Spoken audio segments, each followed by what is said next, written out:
Hey everybody, it's Booray from Tampa, Florida, and welcome to the very first Fuji X100 image review. Now this is exciting. I want to thank everybody who participated in the image review for this month, for April 2023. Now if you're watching this video for the first time and you don't know what this is about, you just clicked on it on YouTube.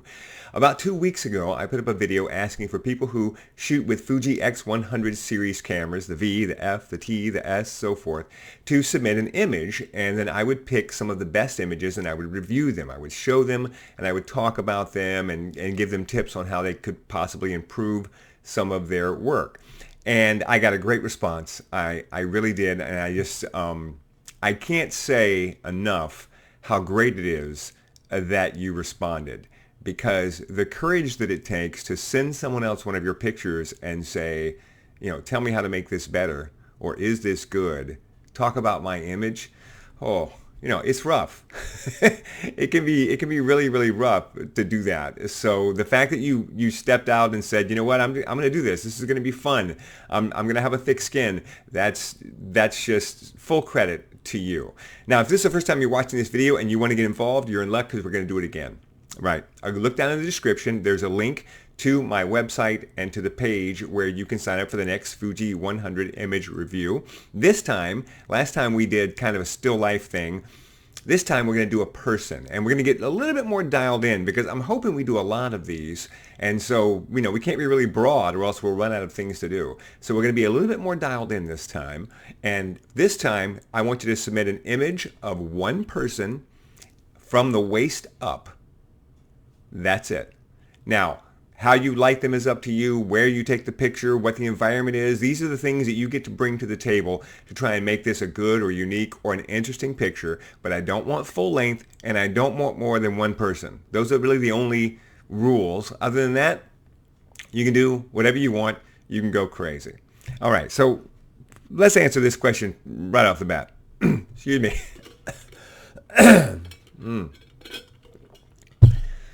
So someone's bound to come into the comments at some point and say, what qualifies you to look at people's pictures and give an opinion? Completely valid. Absolutely valid. I'm a professional photographer. I do this for a living, and I also travel and I teach quite a bit. But in addition to that, I've also been involved with several image competitions. The Professional Photographer Association of America, they have a competition called IPC, the International Photographic Competition.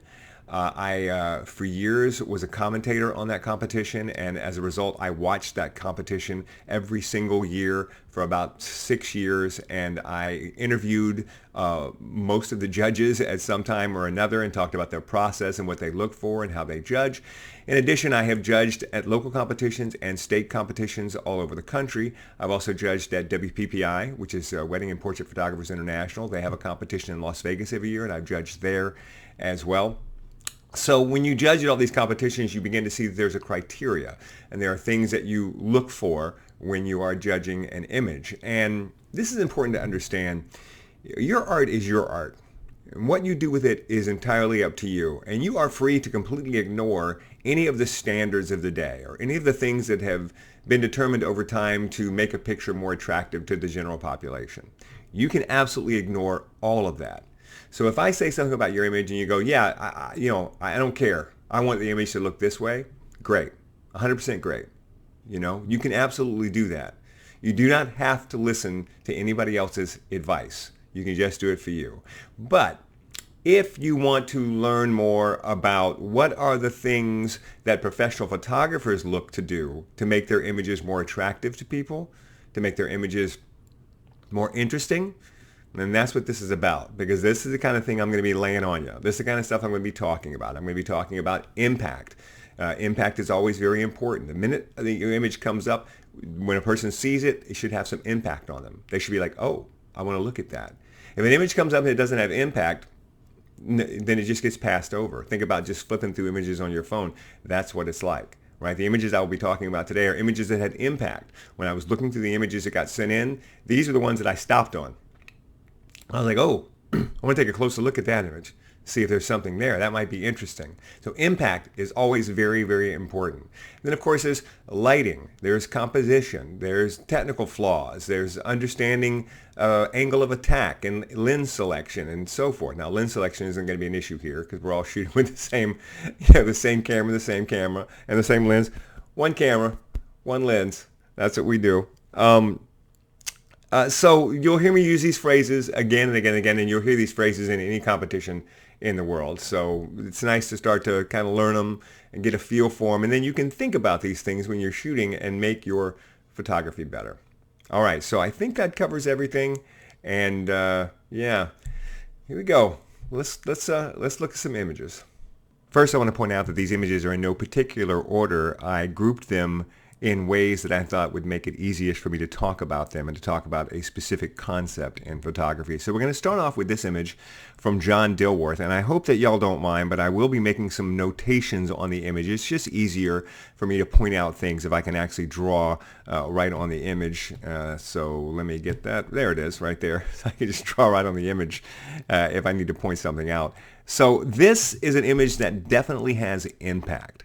The minute it came up on the screen, I was like, oh, wait, what is this? I want to take a close look at this image. And you cannot underestimate impact. Impact is everything. First impression is everything when it comes to an image. Now, one of the things that John is doing in this image is something that I like to do when I'm out shooting, and that's to find patterns, interesting repetitions of patterns in nature or in buildings, and these things usually are interesting and pleasing to the human eye, and this is a perfect example. But what I love about this image is that there's so much more to it, because first you see the patterns and the colors, and that grabs your attention, and then you try to figure out what it is. So you start looking closely, and you're like, what are these brochures? And I looked closer, and I saw Rockaway and Montauk, and then I saw, oh, this is the Long Island Railroad. These must be train schedules for the Long Island Railroad. And they look wet. Is it wet? Was it raining? Are they outside? And suddenly, now I'm in the story of the image. First it had impact, and then it pulls me into a story. And now I'm wondering, where is this? And is this something the photographer passes on his way to work every day? Or, so now I'm interested, and it's pulled me into the image. And it's a great example of how something that seems very innocuous, you just took a picture of a bunch of brochures, but yet there is still a story there. There's still a story there. So I really appreciated this image, and I really enjoyed it. Felix Lee. This is an image that certainly has impact and grabbed my attention because I've probably shot this same image myself. I know for a fact that I have shot images of shopping carts. Shopping carts are great. You see them, they're linear, they've got this repeating design. And now what I like about what Felix did here was the composition of the image. Composition is so important, and it's something that so many people overlook. But you see how he's got the shopping carts going on the diagonal from one corner to the other corner? That makes the whole thing more aesthetically pleasing to look at. So that's a very good call in the crop and in the composition. The crop also is good. Cropping it to a square works nice for these particular shopping carts. Now, improvements. I wonder about the handles because they are extremely bright.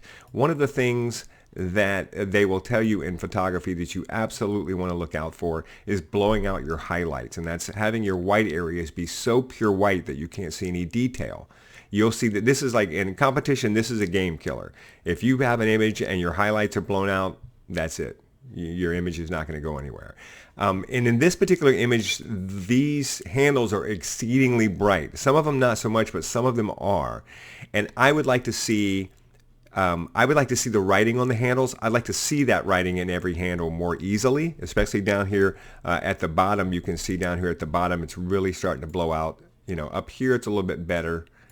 But that's one of the areas where I think, yeah, that would be better if you could bring down the highlights there. Now, there's a chance that Felix did that, looked at it, and said, no, I don't like that, because actually the bright white lines of the handles are a nice aesthetic touch inside the photo, and it attracts the eye, and that's what I want. And if that's the case, great, Felix. I can't tell you how many times I will make a change to an image to try and make it better, and then go back and look at it and go, that didn't make it better, and then go back and undo the change. So it may very well be that I'm completely wrong. But, I'm trying to give areas where you can maybe improve your image. And when I look at this, that's the first thing I think is that maybe the whites are a little too blown. So next up is Shou Chang. And I got to give some credit to Shou for getting in there with the macro. You can do some nice macro photography with the Fuji X100 series. And Shou jumped right in there and got tight. Now, I doubt he was this tight on this image. He probably had to crop it in to get it this close. I don't know. But this is nice. It's good light on the subject. It's a shallow depth of field, but the center is sharp or relatively sharp. The water droplets, a nice mood. It's not too grainy, so it doesn't look like it was shot at an overblown, ISO. So this is a lovely little picture for my still life motif, and I think he did a good job with it. Now, here's one of my favorite images. Paul Greenfield. This image is a good example of things done right in a photograph, and how just the fact that the things are done right, they can elevate a photograph that normally wouldn't be worth a second glance. When this image first came up, I looked at it briefly and I was like, yeah, okay, cake. And then I came back around to it later, and I came back around to it again, and I found myself coming back to it repeatedly, even though it was just a piece of cake on a plate. And I realized that the reason I was doing it was because so many of the elements of this image are done right. First of all, let's talk about the composition. The crop is correct. It's a good square crop around around a round plate that's placed dead center, right? That is aesthetically pleasing. There's symmetry all the way around this image. So that's aesthetically pleasing. Good. Bam. That's point one. Point two, color. The contrast of the red and the white and the blue in the plate and the brown and the white in the cake. These are wonderful contrasts in colors that work together well. Number three, the technical aspects. Notice that the white in the frosting is not blown out. The frosting is white, but you can still see detail, not blown out. Right? That would have been a game killer right away. The black in the raisins, I assume those are raisins. It's not crunched up, what we call crunched up blacks. And by the way, I have videos on my channel that describe most of these terms that I'm using. So if you don't understand what I'm talking about, you can go look up those videos. So I kept coming back to it because more and more I just kept going, yeah, aesthetically, this is a pleasing photograph. I like this photograph. And I especially like it because you can see the effort. I enjoy when I see a photograph, I enjoy it if I can see the effort the photographer made. Now, this is just me. A lot of other photographers don't care. But me, when I look at a photograph, I enjoy seeing the effort. If I can see that the photographer put some work into this, then I'm like, yeah, that makes me feel better. It makes me enjoy it more. I guess in the way that somebody who's a carpenter looks at the grain of the sanding on a table, and that impresses them, and the rest of us don't know anything about the grain of the sanding. So yeah, good job on this one, Paul. Now, Joe Impostado, right off the bat, story, right? Tons of story in this image. And I looked at this image, and immediately I'm in this place, and I'm like, okay, this must be like some store.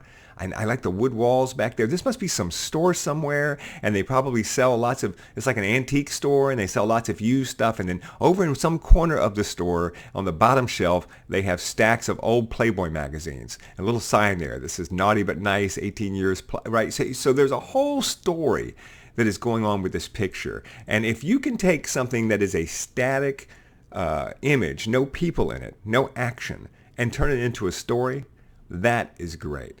I even like that if you look down here at the back by the Playboy here, you can see the old sign that said 18 years. You see, this is the old sign before they replaced it with the new sign. So there's just a whole story here that I enjoyed. The light coming in from the left the way it does, nice shadows over here, cutting across the picture this way. This is nice light. This gives you a mood and a feel to the image. And the composition is interesting too, because when I look at this, I think, well, was this cropped? I wonder if you pull back on this image, would it be better? But then I think, if you pull back, you're going to get more of this area over here, right? You're going to get more of this stuff. And I don't think you want to get more of this stuff. I think if you had more of the frames and more of the box, I think it would be more distracting from your subject. Your subject is right here. This is what you want people to look at, right? This stuff here, maybe this stuff over here. So you don't want to distract from it. At the same time, if you crop in really, really close and you catch just the edge of this box, like here, now you can't necessarily tell what the box is. So you kind of need to see the frames. So I guess what I'm getting at on this one is that this may be the perfect crop for this image, which again, I like seeing that the photographer really put some care into what that they were doing. Now, how could you improve this image? Well, once again, let's talk about blown out highlights. Let's talk about this right here. This might need to come down just a little bit because it is so bright, it distracts my eye. I'm trying to look over here, but my eye is being pulled towards this bright white spot in your image. Same thing over here. Might want to take this down just a little bit in post-processing. I can't stress enough how much you need to pay attention to the bright things in your image. And if those bright things are not things that you want people looking at, then you need to figure out a way to make them not so bright because it absolutely is distracting to people. All right. David Mercer. Is it Mercer? Mercier? Not sure. Now I'm going to do something on this image and on the next image that some people would take offense to. And I apologize because, you know, writing on my image is bad enough, but don't go editing my image, right? I totally respect that. So I'm not going to go in. That's one of the reasons I'm not going in and actually taking brightness down and things like that on these images myself, because many people are offended by that. But I am going to do something here, and I'm sorry if it offends you, but it's the only way I can think of to really show my point. So when you look at this image, look at this glass, look at these rocks. I like the lighting coming in from the side. I like the lighting on the glass. I like the color in the rocks. It's all great. Now, the plant. Is the plant really worth looking at? Is that your picture? Because this is the thing that I say all the time. Where is the picture? When you are trying to compose your image or when you're trying to crop it in post-production, where is your picture? And if you look at this image, your picture is right here. This is your picture. That is the most interesting thing, and that's what you want people to look at. So if you had cropped this like that, in my opinion, that would have been a more interesting picture. Now, in this case, you've got it's a little too tight down at the bottom. Right? Down here, you need a little more room, and this would be off. That you can see there's a little slant here, so you need to level out the glass so it's perfectly level and nicely and symmetrical. But I think that if you had taken the plant out of the shot and just concentrated on this glass, that you would have had a better image. Because I think the plant, it's too blocked up in black on the right-hand side over here. Well, that's the wrong thing. Sorry. Get rid of that. And go back to here. And here.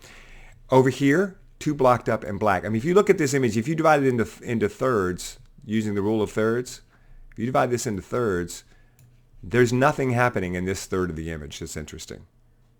Everything is in these 2/3. So let's figure out a way to get rid of this third and just concentrate on this area. I mean, you might could have saved just this part. You might could have cropped it that way. You know, you might could have said, oh, let's crop it in a way that brings in just the edge of the plant. So it would have been like maybe like a crop that was more like this. That might have been something interesting, or more interesting, I should say.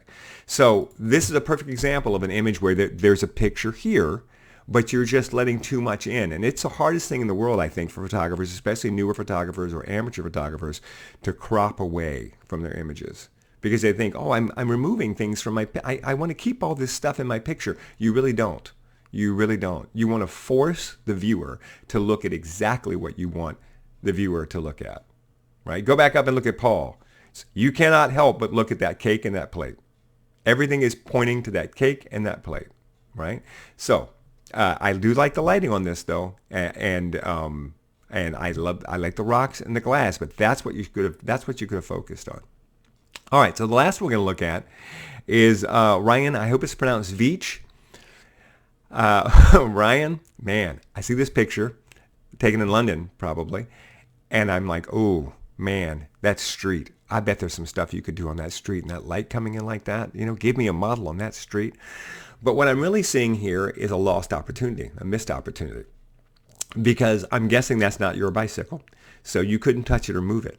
So you just had to shoot it where it is. And if you look at this picture, just like I said on the last one, there is a lot of stuff in this picture.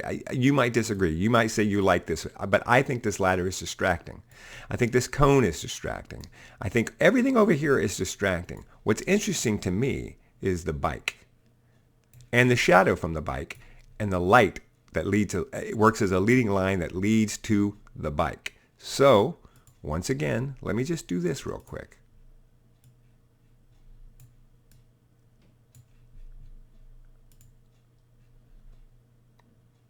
For me, that's the picture.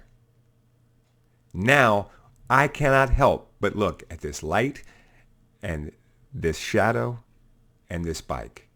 You've got the leading line of the light coming down. The shadow behind gives you a sense of motion. Even though the bike is not moving, it gives you a sense of motion because of the leading line that is coming down from the street straight down through your image. Right? This, to me, is the picture. And once again, I may be completely wrong. The whole point is for someone else to come in, look at your image, and give you some ideas for you to work with. And if you don't like them, throw them out. But for me, Ryan, this is where your picture was. So the next time you're out and you're shooting and you see something great like this, take a look at the whole scene and go, is there someplace I can stand? Is there something I can do to isolate this bike more and give me the picture that I want? Or sometimes you do it in post-processing by editing or by cropping in. And again, this is one of those pictures where it's very possible that Ryan absolutely loves that ladder.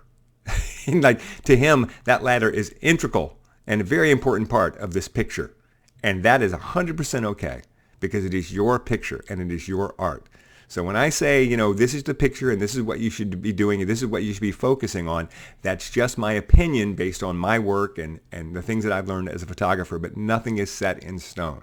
You absolutely should be going your own way and injecting your own ideas into your art. But it can be very beneficial to have someone else look at it with a different eye because they'll see things that you don't see. All right, that's it. That's the very first Fuji X100 series image review on my channel. I can't say enough how wonderful it is that all of you participated, and I'm sorry if I wasn't able to get your image up. I had a lot of images come in, and I didn't want this video to go on for an hour because if you follow my channel that I can ramble. So I just wanted to pick a few images and really be able to get into them a little bit and talk about them. Now, some of you put in images that didn't meet the criteria, like some of you put in images that had people in them, for example. You can put those images in again into the one that I'm doing this month or any subsequent one. You can put any image in as many times as you want. I don't care. It doesn't cost me anything for you to put an image in. Well, it costs me a little bit because I have to pay for the service that uploads images, but I don't pay by the image. So I pay by the month. So feel free to put images in. Just remember the rules. Go to the website and look at the rules because it's one image per person every time we do this, and be sure and follow the rules. This time we are doing a picture of a person, just one person, and only from the waist up or higher. It could be just face if you want, but it can't be any lower than the waist. We don't want the legs in the shot. All right, so that's our criteria, and I would love it if you would participate. If this is your first time watching the video and you didn't do it last month, then you know what? Just say, I'm going to do it. Hopefully you just watched what I did and you said, well, that wasn't so bad. That was a little bit of a Band-Aid rip. That didn't necessarily kill me or kill the people whose images that he was looking at. So maybe I would like it if Booray picked one of my images and decided to show it. To the people whose images I did show and talk about, you should be very proud because I picked images that I knew I was going to be able to say good things about. I knew I'd be able to say some things that, maybe this can be changed or fixed. But mostly I wanted to be sure I picked images that I could say really good things about because I didn't want this to be a situation where I put someone's image up and then I just did nothing but say bad things about it. So the fact that I picked your image says something about your image and the quality of your image. And if your image didn't get picked, listen, just keep trying. Doesn't cost you anything, doesn't hurt. I'm not going to show your image unless I'm ready to say something good about it. So there's no skin off you to just go ahead and put an image in each and every time. All right, now here's the thing you definitely have to do. If you're not subscribed, you need to subscribe, but you also need to click the notification button because every time I put one of these videos up, you need to get notified so you can come watch it. You can find out what the next thing is. You can put a new image in. All right, so click the notification buttons. Don't forget about the store down there. You can buy yourself some merch, and don't forget all my gear is listed. If you just go into the description and go to my gear page, you'll find all the gear that I use for my Fuji X100 series, also for my professional stuff. And if you click one of those links, I make a couple of dollars, and it helps me to keep this channel alive. All right. Whew. That was something right there. Let me know in the comments what you think and how I did, and feel free to come in with some of your own comments. Feel free to say some things, but listen, be nice. Do not be mean, because I will delete your comment in a heartbeat if you come in and you're mean to the people who had the guts to put their images in so we could see them. All right. Show some love. Thanks for watching.